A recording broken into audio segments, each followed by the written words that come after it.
Welcome to the Gay Buddhist Forum, where teachers from all schools of Buddhism offer their perspectives on the Dharma and its application in modern times, especially for LGBTQI audiences.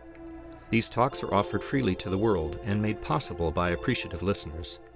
If you would like to support our efforts to share the Dharma with underserved audiences, please visit gaybuddhist.org.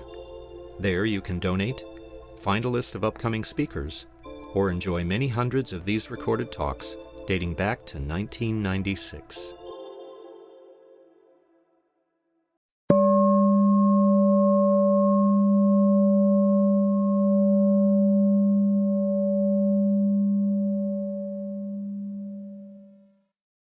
Welcome back.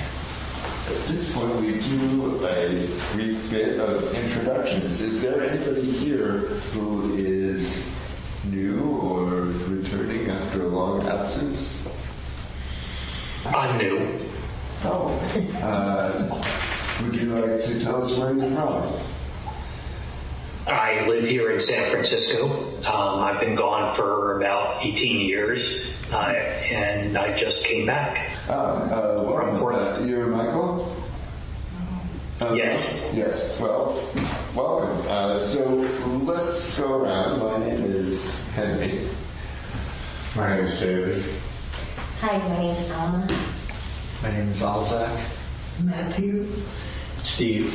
Stephen. Jerry. Michael. My name is Andy. Bob. Tony. Jeff. My name is Cass. I'm Tim. Jack. Regina. I'm Brad. I'm Tim. Risha. I'm Clint. Richard.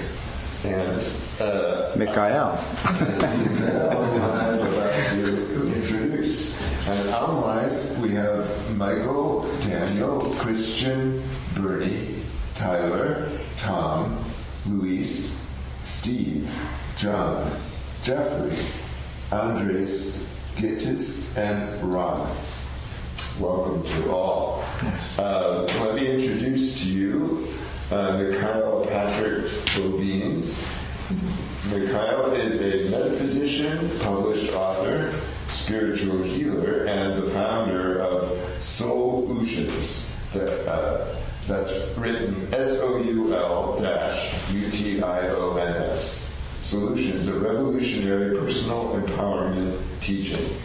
His online courses and live events have helped thousands of people find greater inner strength and personal peace.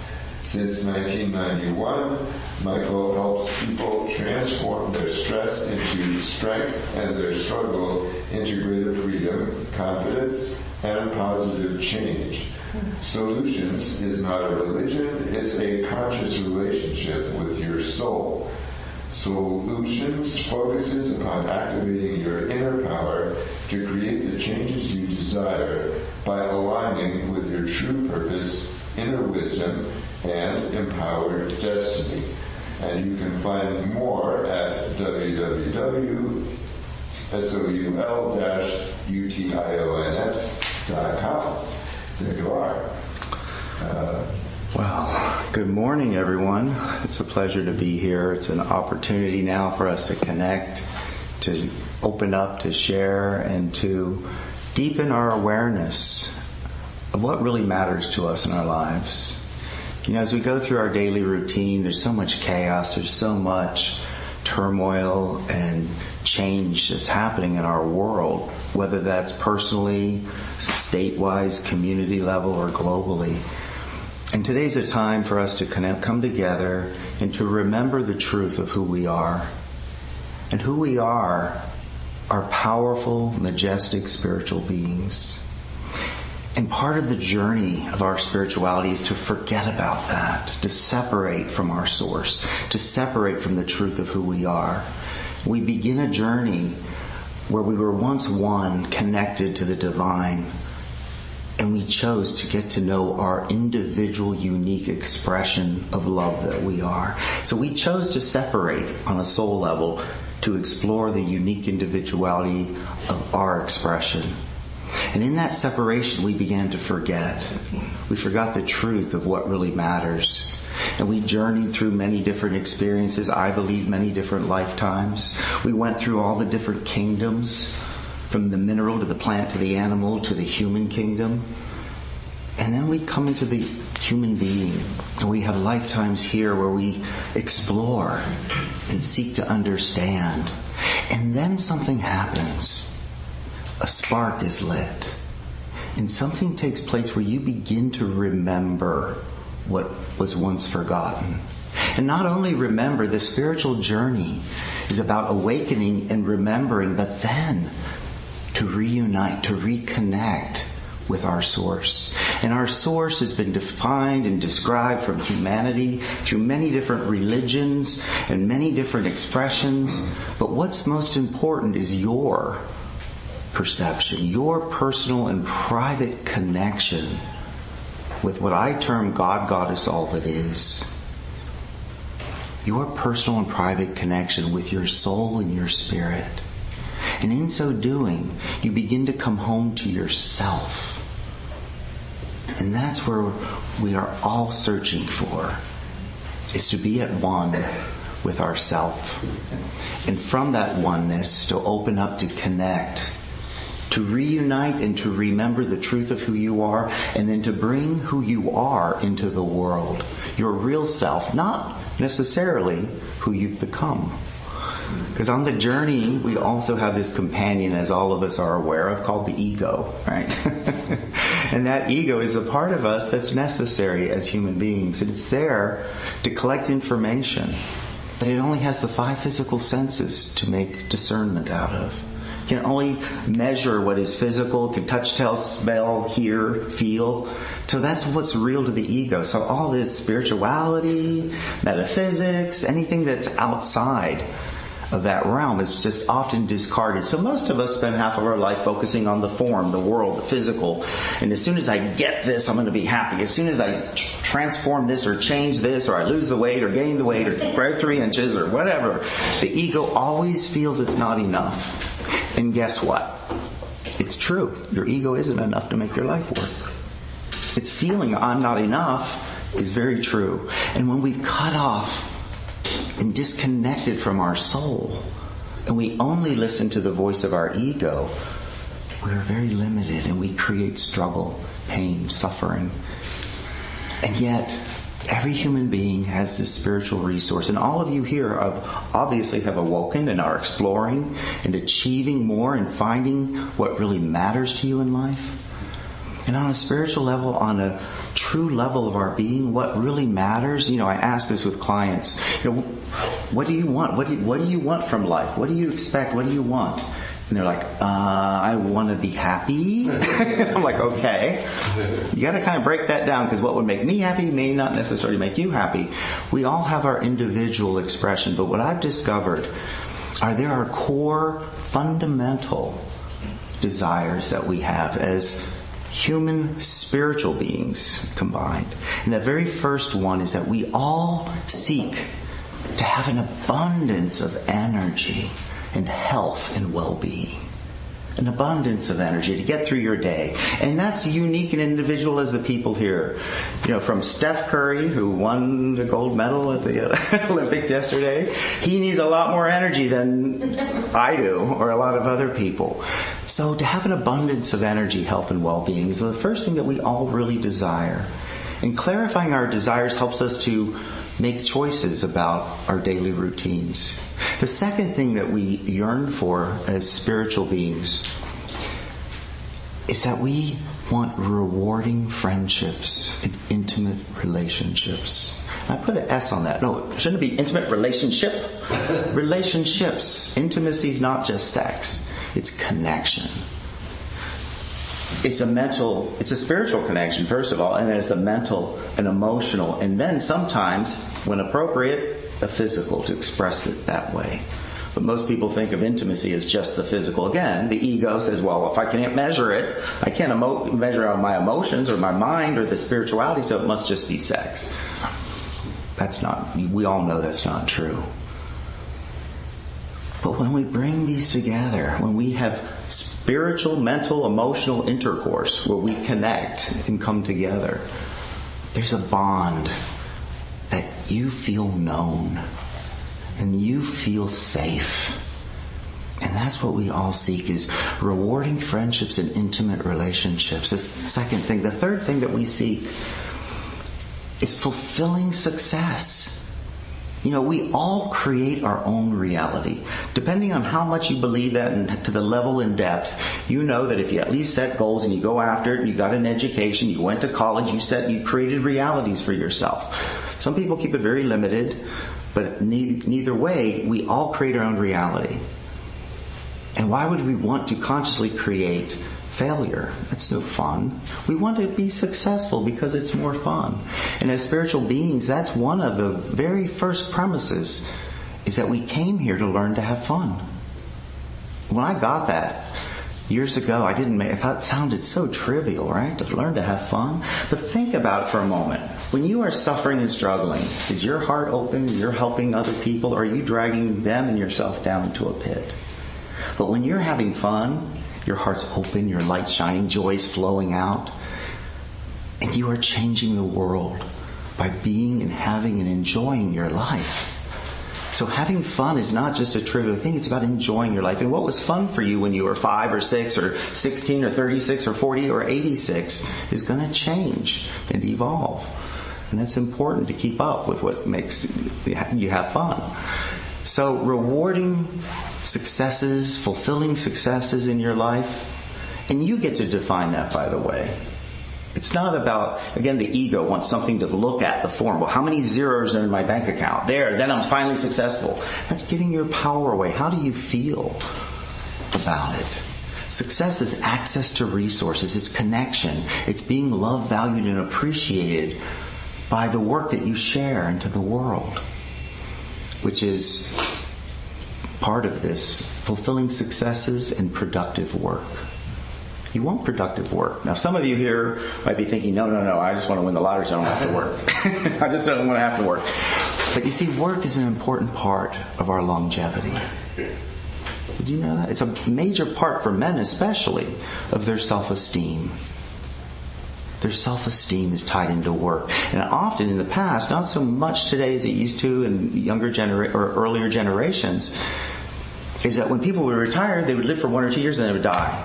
They're like, I don't have a purpose for getting up in the morning. I just, watering the garden, mowing the lawn, and making sure I do all the chores for my wife wasn't enough to feel a sense of true fulfillment. So, allowing yourself to know that work, it doesn't have to be a 9-to-5 job. It could be volunteer work. But to connect and to share who you are with the world is so important. And that's what we truly want. Our ego may resist it, but that's what we really want, is an opportunity to do that. Another thing we desire is to come home to ourselves, to remember our connection with God, Goddess, all that is. And it's not God, Goddess, and all that is. It's God, Goddess, all that is. And here's the important part. It's easy to let God, Goddess love you in your meditation time, in your prayer, when you're all alone and nobody's disturbing you and distracting that horrible, ugly, horrible world out there. Just get rid of them. I gotta have some time to myself. Now I can finally connect to God, Goddess, all it is. I did that for many years, by the way. And then one day I had an epiphany, a realization.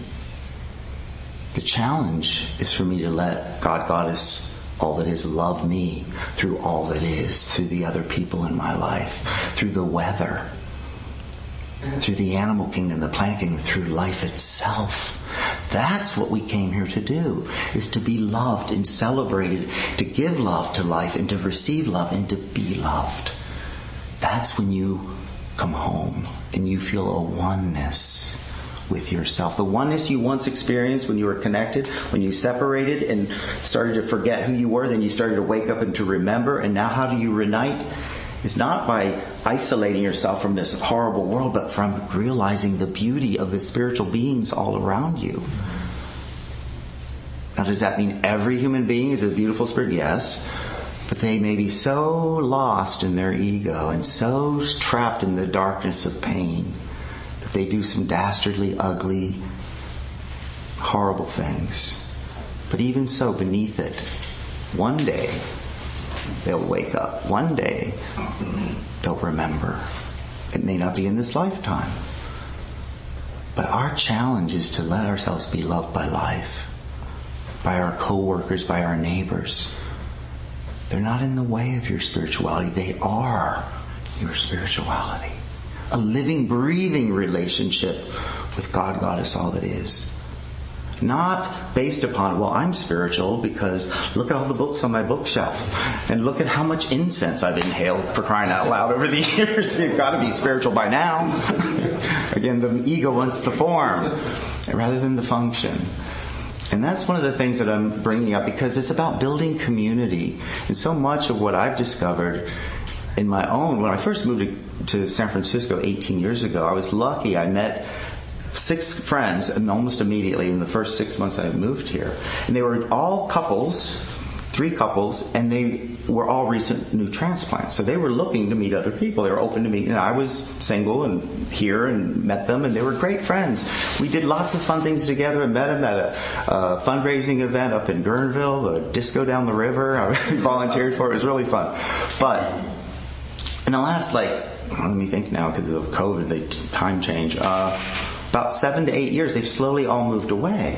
And I found myself like, wow. I mean, I knew a lot of people, but my core friends had disappeared. So I started I got to start over again, right? And start really connecting. And I, at that time, really wasn't enjoying drinking alcohol and going out to the bars and stuff. So I was like, where do I begin? And so all of us are here to want to build community, to connect with our community. But it's something you don't find. You won't find it. You have to create it and take responsibility for it.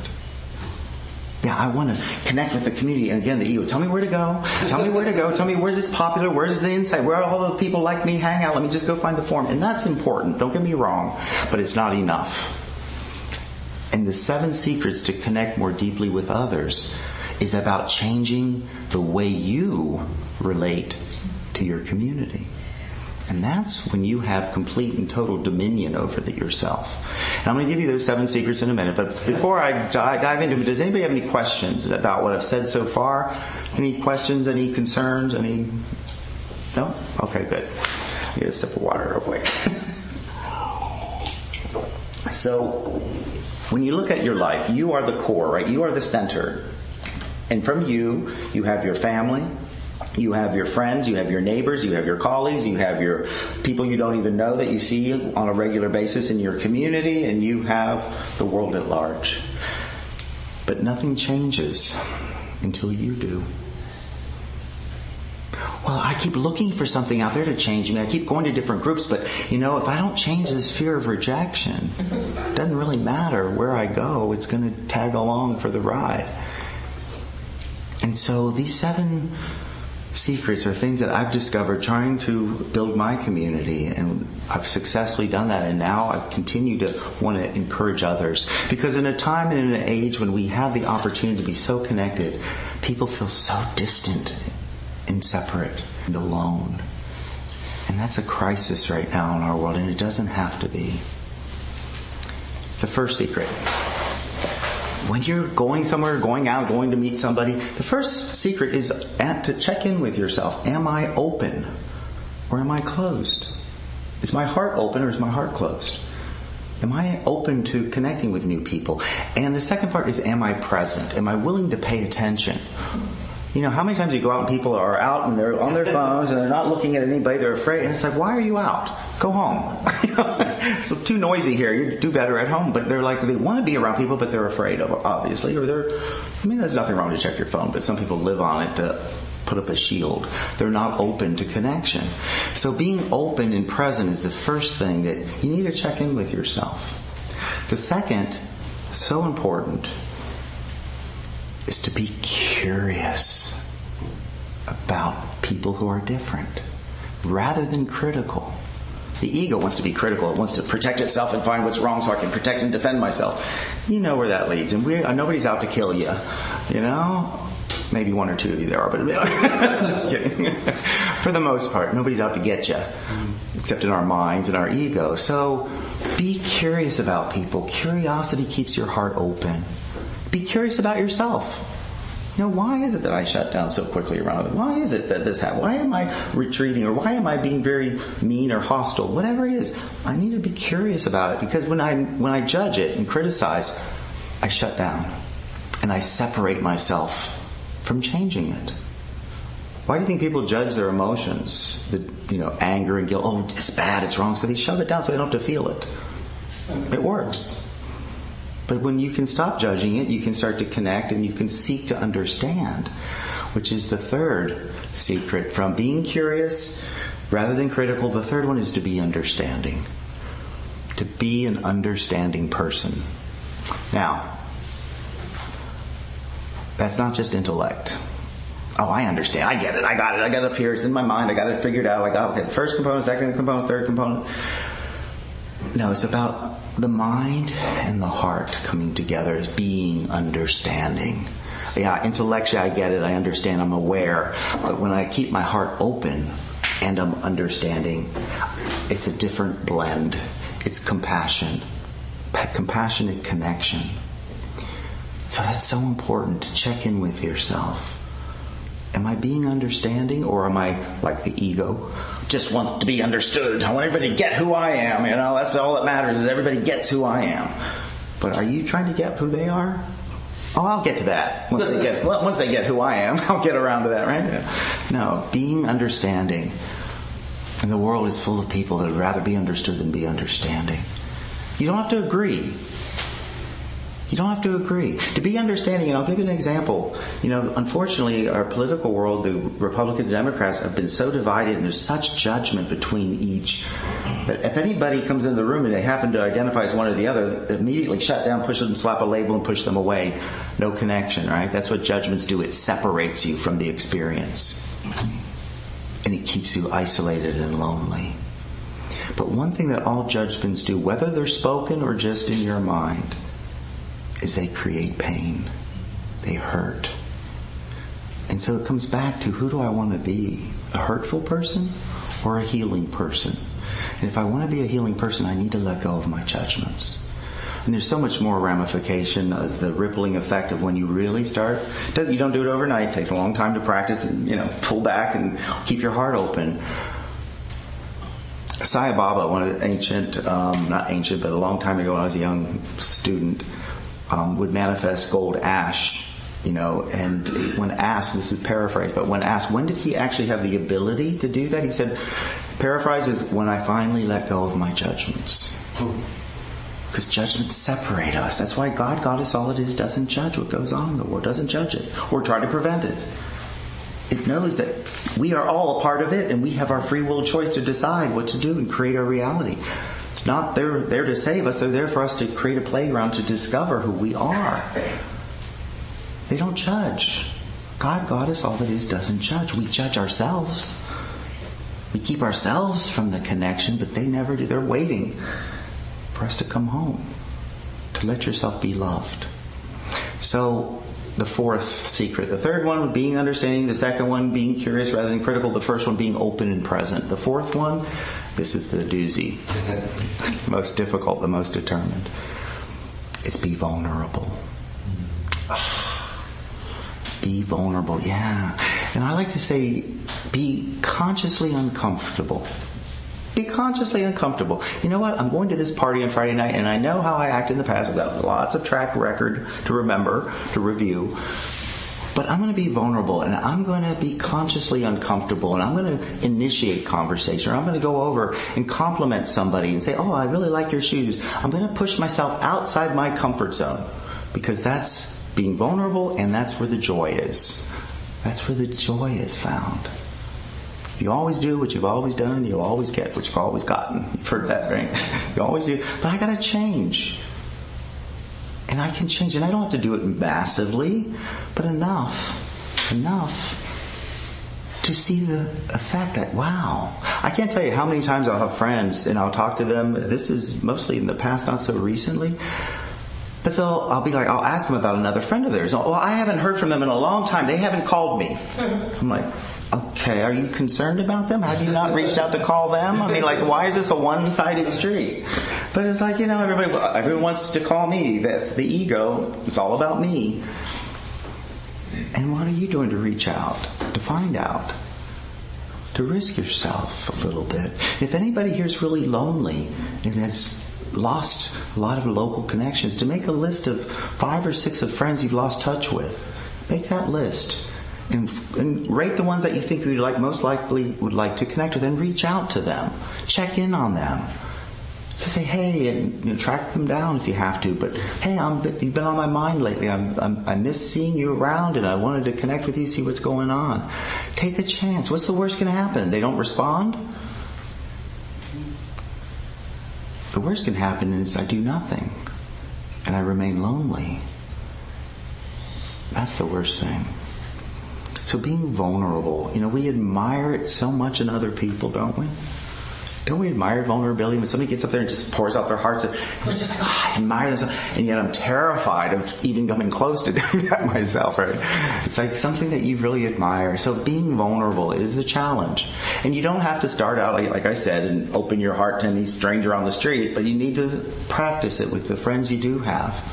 Being real, it's called being authentic.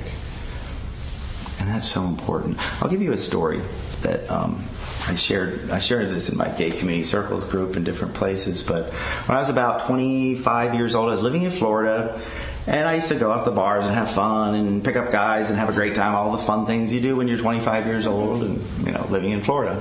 It's only in Florida now. So one Sunday afternoon, I remember I was feeling lonely and horny and bored and restless, and I just felt, and so I went to this. I thought, the Full Moon Saloon in Orlando had a tea dance at 3 p.m. So I thought, I'll go by there and I'll find somebody to connect with. Well, I went there in my needy, desperate energy, and nobody paid attention to me. I left frustrated and more upset, and went home and called it a night. On the way home, of course, my ego pops in and says, "Oh, you're too fat," or "You didn't wear the right clothes," all the stuff that doesn't matter. But hey, it came up with some kind of justification. 2 weeks later, I go to the beach on Sunday morning, and I go and I connect with nature and the beach. The ocean's one of my soul places that really opened my heart and my soul. Had a wonderful afternoon at the beach, and on the way home, I thought, I'll stop by that same bar 2 weeks later, around 4 o'clock in the afternoon. I wasn't even, and my hair was a mess. I was at the beach all day. I wasn't even dressed properly, but I thought, I'll just go. But I was in this place of complete openness and relaxation, and I was feeling good about myself. I felt connected with my source. And I went in there, and it was like people coming over to me, people buying drinks, people talking. I was just like, what happened from 2 weeks ago? I obviously didn't lose weight. But my point being is your energy, your presence, what you bring to the table of life matters. And you have control over that. You can't control the people that are going to be there. You can't control the responses of other people. You can control, who am I going to be? Who am I going to be? The ego is only concerned about what am I going to do, but who am I going to be? Am I going to be open and present? Am I going to be curious? Am I going to be understanding? Am I going to be vulnerable? Being, hear that, not doing, being. And from those states of being, you take action and watch the magic happen. The fifth is to own your value, to own that you matter. Own that. A good friend of mine back in Florida was about the same age. He's maybe a year older than me.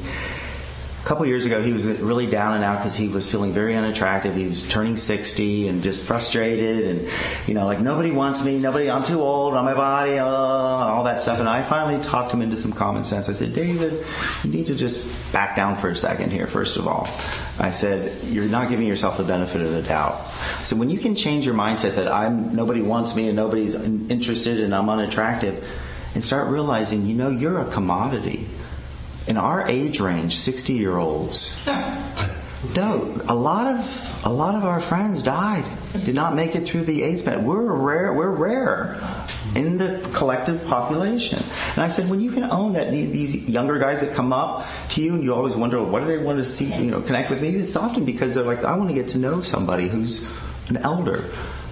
But when I had him shift that around a little bit, and he started realizing, and he did other inner work too, it was amazing. He's now thriving and so happy.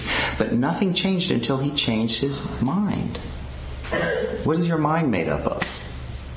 your brain. No, it's not your brain at all. It's the receiver of your mind, but your mind is in every cell of your body. It's your consciousness. It's made up of your beliefs and attitudes, and your thoughts and your feelings. And out of that, you make choices and decisions. So what are my beliefs about other people? They're untrustworthy. Don't take candy from strangers. Remember, as a little kid, you learn to fear people from a little early on. But do you really need to keep doing that? Can we take and change those beliefs that the world is a friendly place, that God, Goddess is all that is, and all that is within everyone? And depending on where I'm coming from, I will connect to those people who also are awake. Yeah, there are people that are out there that could be mean and hurtful, but I'm not going to attract them into my reality because I create my own reality. So owning your value, whatever age you are, you have wisdom, you have knowledge. It's so easy for people to just cast themselves aside. And it's sad. Because you are a powerful, majestic spiritual being at the core of your being. And remembering that. And having fun. Celebrating who you are. Taking and bringing your value. See, what happens with groups is people go to a group to get value, to get recognition, to get, rather than to give. Commiserating groups get together and talk about what's wrong with the world, and they bitch and complain, and they moan, and they do all these things, and but I feel I connect, I belong, I fit in. Yeah, but that's a big price to pay. Because you're resonating at a level that keeps you in victim. But we can find and say, as I come into a group, what can I give? That's the problem with networking. Networking would have been a good concept if it was about giving, but it was about getting. Where can I go when I can stay in your city when I travel there next time? And who can I meet? And it's all about what can I get? What can I get? Not what can I give? And when you do both, it's not either or. It's not like, I don't get it all, but it's giving and receiving. It's a dance of life. And most of us are good givers or good receivers, but we're not equally both. And it's a challenge to give love and to receive love. Because when you continue to do that, a third energy called being loved emerges. Being loving and being loved. So owning your value is so important, so critical. And then the fifth one that's so important as well, is one that I'm going to alter it a bit here, I think. When you're going out into public and when you're connecting, seek the goodness and truth and the beauty of others. Seek to find that. You see, what you pay attention to. Do you always look for what's wrong with yourself and others? You always look for what's wrong. You'll always find it. You'll always find it. What you pay attention to.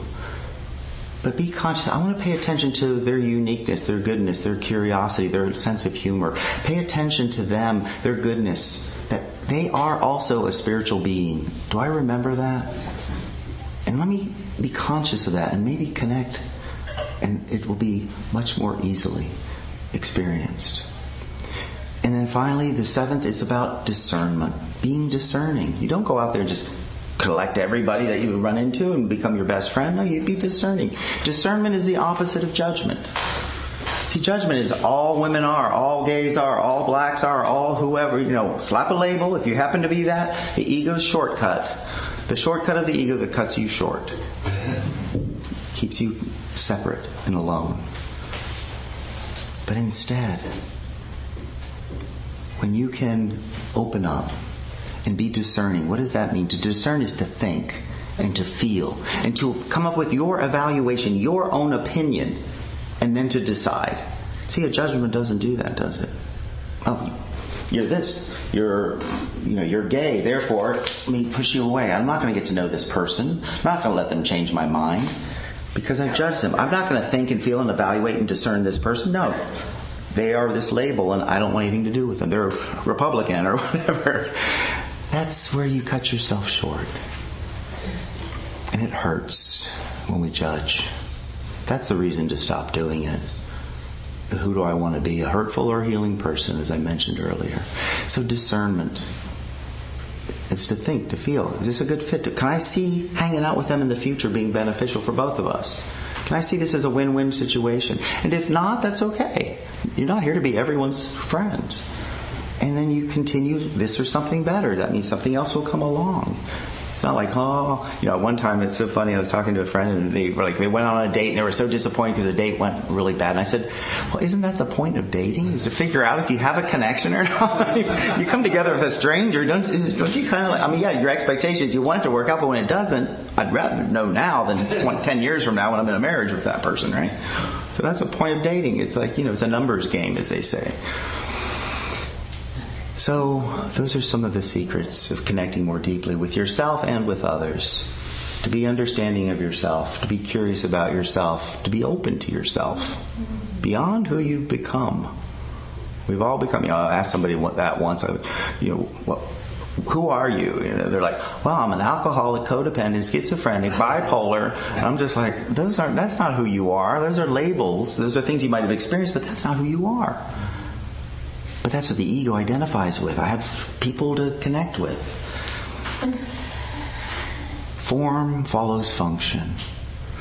If I'm functioning closed, critical, judgmental instead of understanding, if I'm not willing to be vulnerable, then the form of my reality, the physical experience is going to reflect that. It's an architectural term, by the way. Form follows function. But nobody pays attention to how I function. It's all about the form, right? Where do I go? What do I do? How do I dress? What do I look like? Maybe, the form. But how am I going to function? Am I going to be open? Am I going to be connected? Do I set an intention when I go to this party on Friday night? Or I'm going to wait and see what happens and act as if I'm powerless? None of us are. So some of the tips before we go there, I must quickly, I don't know how I am on time. Can anybody give me an idea? I don't see a clock here, but got a few more minutes, or are we over? It's about 40 past, so we have about 10 minutes. Perfect. If you want to take any questions. Yeah, we'll do Q&A, and then I'm going to give you some techniques, some things you can do. So which one do you want to do first? Do you want to do some questions so far? Yeah, let's do questions. Any questions? None of you got any of what I said, right? No, it's funny. When I do teach, I get very few questions for some reason. But anyways. Yes, Clark. Just to throw this in there. So talk about the vulnerability part more. Like what is vulnerability? It's like all these different definitions. Yeah. Vulnerability requires us to not only be consciously uncomfortable, but to gather our courage. And it also involves humility. Be vulnerable means that I'm not going to project what's happened in the past. Because that's what keeps people from being vulnerable. Oh, well, I got hurt in the past when I went up and talked to somebody, so I'm not going to ever do that again. No, it means having humility. And humility is about not groveling. It's not that kind of humility that's often defined. But humility is a willingness to let each moment be brand new. To let each experience that you have. Yeah, that is the past, but this can be different this time. It can be different. I'm different. I've changed. I've grown. From 10 years ago when I was afraid, I walked up to somebody, they rejected me, I haven't done it since. Well, I'm not the same person. Let me have humility to be different. And to be willing to be uncomfortable and to face my fears. That's what vulnerability is. A person who said, no, I don't want to be afraid. I'm going to protect myself and hide, and I don't want to avoid fear is not being vulnerable with themselves. Does that help a little bit? Yeah. So courage is a part of it. Humility is so important. And then being consciously uncomfortable, knowing that, this is going to challenge me. But I'm up for the challenge. And start small, and you build up until you become more vulnerable and more open. So great question. So what can you do? Oh, yes, Stefan. Repeat, I don't remember if you said 7 or 10 secrets. 7, yeah. Could you repeat that? I'm going to put them up here, but I have them all pretty much memorized. Be open and present. Be curious rather than critical. Be understanding. Be vulnerable. Focus on and own your value. Look for the goodness, truth, and beauty of other people, and then be discerning. Discernment. So this is the 7. Okay. And this, I guess, is being recorded as well, so you can always rewatch or take notes. Now, how can you put this into practical application? I've learned these little techniques. It's really important. First of all, you got to check in with yourself. If you're feeling down and out and your energy's low, do something to lift your vibration. Put on a favorite song. Call up a friend. Do something. If you're in a funk and you're not feeling good, don't go out into social situations. Realize it's not going to work. You're not going to enjoy it. You're going to come back usually more miserable. Don't put the pressure of having the party or the event or other people to lift your vibration. You do it yourself. Now, and if you truly can't do that, which you can, that night, then don't go. But if you can put on some favorite music, call a certain friend, listen to a funny TV show, something to get your vibration, your energy up so you're feeling more open and connected. Humor is a great way to open the heart, among other things. And so check in with yourself is the first technique. The second step, the second technique is to assume that everybody's already your friend. Then you never have to break the ice. I do this all the time. I did this at a luncheon this week. The luncheon on Monday. Or was it Monday? Oh, what day was it? Yeah. Wednesday. And I thought I did the same thing. I'd go in there, I'd see different people. Some of them look a little familiar from the community, but I didn't know them. But I would just say, hey, how's it going? How are you? They're like, oh, hi, how are you? Like they knew me. And then they were like, do I know you? I said, no, but I'd like to get to know you. So be open. Assume everybody's your friend. Because God, Goddess, all it is your friend. And it's about the challenge of letting yourself be loved by the divine. Not once I get to heaven, but now. To create heaven on earth. So assume everybody's already your friend. When you go up, that means I'm going to be open, right? I'm not going to be hiding. I'm going to be curious about, hey, what's going on with you? With your friends, aren't you curious? Or what have they been up to this week? You're going to be understanding. You're going to be vulnerable. You're going to see their goodness, their truth. Be owning your value. I have something to give. And be discerning. So that second technique is to assume everybody's already your friend. And have fun with that. If you're looking for groups, how do you find people that are going to resonate with you? Well, the first thing is find a common interest. What is common interest? Coming here on Sundays is a common interest. We all have men and women that are into their spirituality. And they're wanting to learn and to grow and to become more and to connect with community. So you have common interest. But what do you enjoy doing? Make a list of things you enjoy doing. And perhaps something you started years ago and you put on the back burner and you never got back to it. Pick it up again. See if you enjoy it. And find a group. We live in San Francisco. We live with so many opportunities to connect. You're not in the middle of Idaho on a farm. You have so much more here to access. It's not just online. So look for common interest groups. I play tennis. I belong to the Gay Lesbian Tennis League, and I love playing tennis. It's a great sport, and I met some really cool friends through that. So do things and reach out to your community. That's another way to level the playing field, because what allows for connection is a shared experience. When we share an experience together. And that's what makes the magic of relationships. I've traveled a lot in my life. I've been in 2 long-term relationships, but I've also traveled as a single man, and I've done both. And oftentimes when I'm by myself and I'll see a beautiful castle or something in Europe and I'm there by myself, I'm like, God, I wish I could share this with somebody. The photos don't quite do it, Photos don't quite capture the magic of the moment, right? So that's my point. Shared experiences are so important to let yourself think about, what can I do? And guess what? If there's some common interest that you have and there's not a group, start it. Start it yourself. Take the initiative. If you have 1 or 2 friends that like to do it, start a book club, start a film club, start something, a game night with each other. Be proactive. Be proactive. It's not about the games, it's not about the film, it's not about the books, it's about the connection. And think about this too. One thing that really kind of came to me recently is, the form of sex is about connection.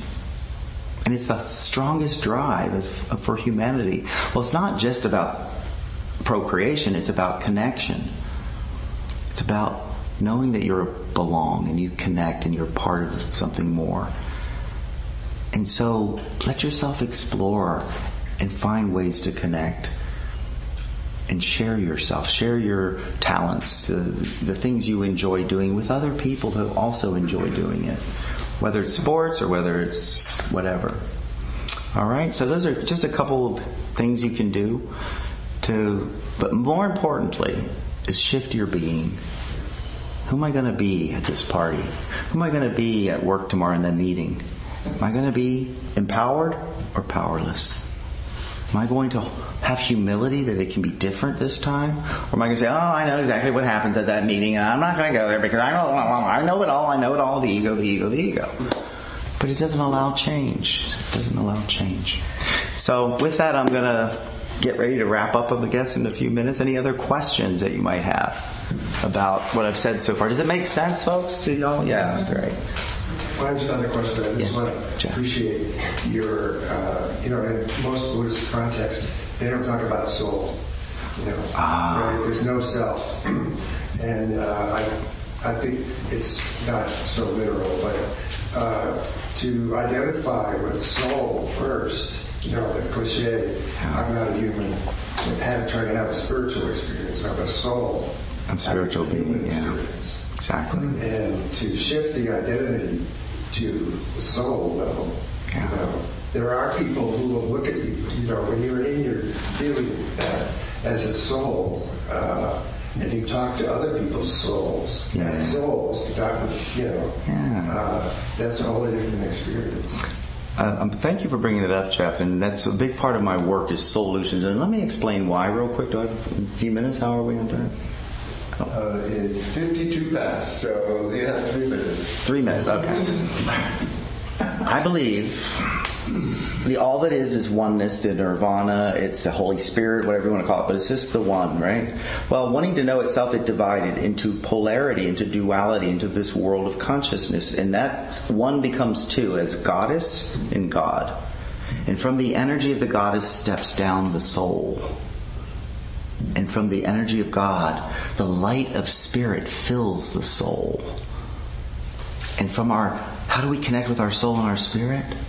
Our soul is feminine by nature. It's feminine. And in a world of chauvinism that elevates the masculine and denigrates and devalues the feminine, the soul's been lost. And yet it holds the answer, the solutions to our problems in so many ways. Because when you can bring the feminine energy, not maleness, female, I'm not talking about gender here, I'm talking about imagination is feminine. Imagination and willpower is masculine. They work together. Creativity is feminine. Productivity is masculine. Thoughts are masculine. Or thoughts are masculine. Feelings are feminine. Desire is feminine. Action, taking action upon those desires is masculine.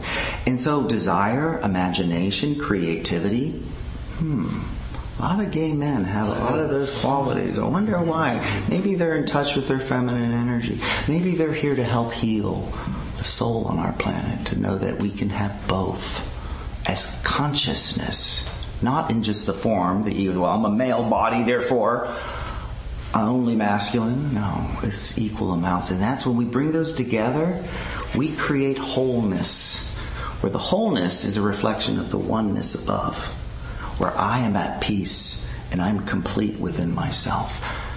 That is empowerment. And that's what solutions in my work, my philosophy is all about. I'm not a religion by any means. I'm not here to give you rules and regulations. I'm here to remind you of who you are and to stimulate that memory a little bit through my teachings. So thank you all. It's been a joy. It's been a pleasure. Thank you, Jeff, everyone here. Thank you, Michaiel. You're welcome. Do we have any announcements? Hi, I'm the host today, so please stay and enjoy and share the fellowship of the Sangha, our community. There are some vegan treats and some hot water for tea. If you have tea, just leave your cup in the sink and the scullery maid will take that over. And I'll be coming around with the Donna Bowl.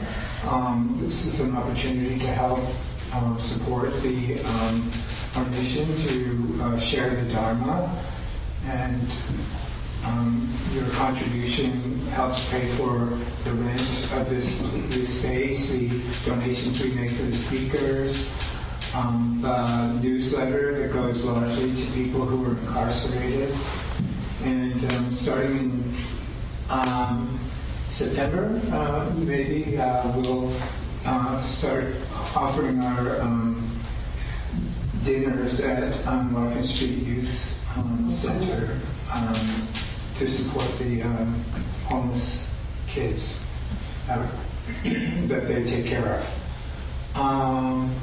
around 12:30, some people gather at the front door to go to lunch. Everybody's welcome to join them. And I think that's everything. So I think that's everything.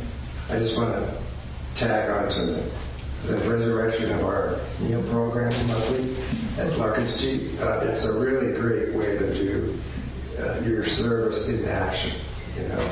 And these are great kids, homeless kids, and make them a homemade meal. And there's a couple of like core people who are carry it. You know, all they do the shopping and all that. But there's always need for prep cooks, you know, chopping and cooking and cleaning. And so it's like about a 5-person gig, but you can just volunteer occasionally. But it's a great thing to do. So Do you just know the day of the week and the time yet? Or well, we're still working that out. It could be a certain Saturday of each month. That's usually how it goes. Yeah. I just have one quick announcement too. In 2 weeks, I'm going to be starting up my Gay Community Circles group. I do it quarterly every season, spring, summer, winter, fall, and it's a 6-week program. And it's 12 men, it's a gay men or bisexual men's discussion group. And we practice these principles of being open and present. And so it's like, yeah, you get it in your head, I understand it, but then to go out there in the real world and try to practice it, we often can forget. So Gay Community Circles is starting up in 2 weeks. This is some information. There's a little flyer. If you're interested, you can grab one. I'll have them out there. And then also at the end of the month, Labor Day weekend, I'm going to be speaking at the California Men's Gathering up in Santa Rosa. They're doing their weekend camp on Friday, Saturday, and Sunday. And I'll be speaking about At Rainbow's End, about thriving in retirement. And that's a topic that I think is important. And also I'll be talking a little bit about what I did today, so about connecting more deeply with others. So those are some upcoming local events that I'll be participating in. If you're interested, I look forward to connecting with you. Thank you. Jared. Yes, the 30th annual GBF retreat will be September 20th through 22nd at Land of the Medicine Buddha. Got that right? And our speaker will be Renee Rivera. All the rooms there have their own bathrooms, which is nice. They have great food. And go to the website, go to retreats, and you can go and see the information. Right now, we do not have any single rooms, but I'm starting a waiting list, and some should open up. And if you have any questions, you can ask Matthew and I during the social time. It's the 20th and 21st of September? 21st, 22nd. Okay, cool. Got it. Cool. Friday. I'll look it up, Yeah. Thank you. Thank you. Jack. Hi, just to piggyback on the announcement about the newsletter, that the mailing effort will be 2 weeks from today on the 26th, so if you're going to pick any Sunday out of the month to come in 2 weeks. Thank you. Great. Any other announcements? Let's gather in a circle for the dedication of marriage.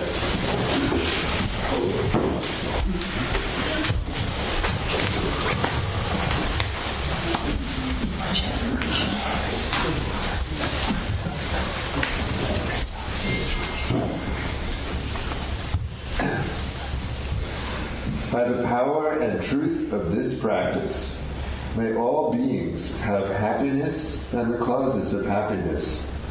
May all be free from sorrow and the causes of sorrow. May all never be separated from the sacred happiness which is without sorrow. And may all live in equanimity without too much attachment or too much aversion, believing in the equality of all that lives.